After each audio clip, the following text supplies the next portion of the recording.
Naisip ko yung ano eh, Mamang Sorbitero, kasi kukonti nakakaalam, di ba si Jose Marichan ang composer? Yeah. Oo, hindi nila alam is that he first composed it as an English song. Mr. Songwriter. Oo, Mr. Songwriter. Oo, Mr. Songwriter. Tapos, translate. Ni Greg Hortaleza into Mamang Sorbitero. Alam mo, hindi ko isasama si Mr. Gallardo dahil basta. Tapos sabi niya, gusto kong pumunta. Oo. Sabi niya gano'n. Sasama na kita. Oo, mabuti. Itong gagawin natin sa YouTube channel ko, pang-drum. Lahat ng mga nirecord ko nung yung original na ako nag-drums. Anong nag-arrange nun? Si Lakay. Si Eddie Munhi, Lakay.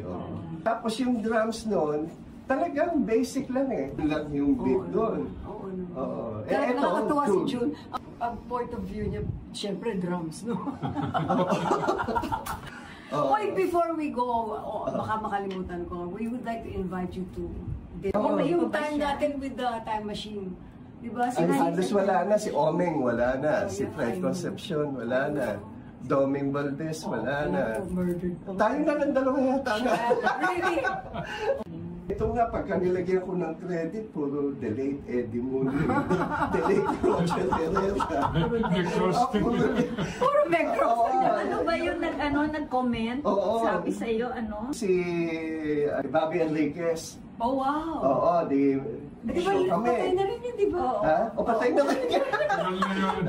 Inano ko yung credit. The late Bobby Enriquez. The late Roger Herrera on bass.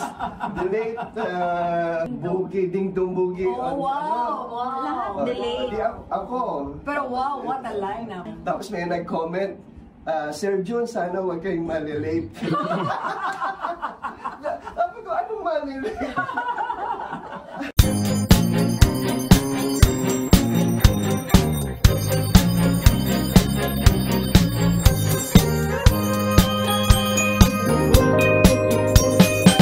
Sorbitero, anong ngalan mo?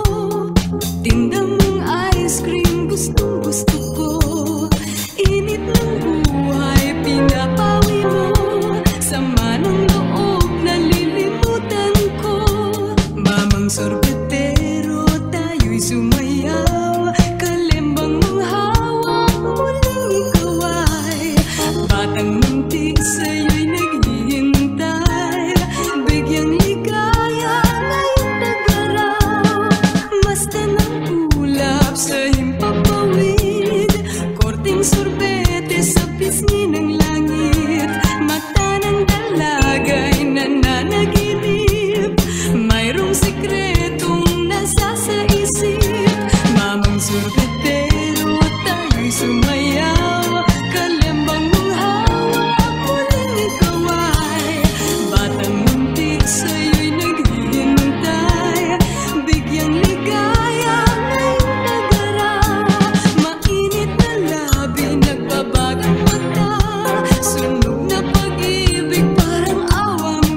Yahoo! Ganda, ganda. One take.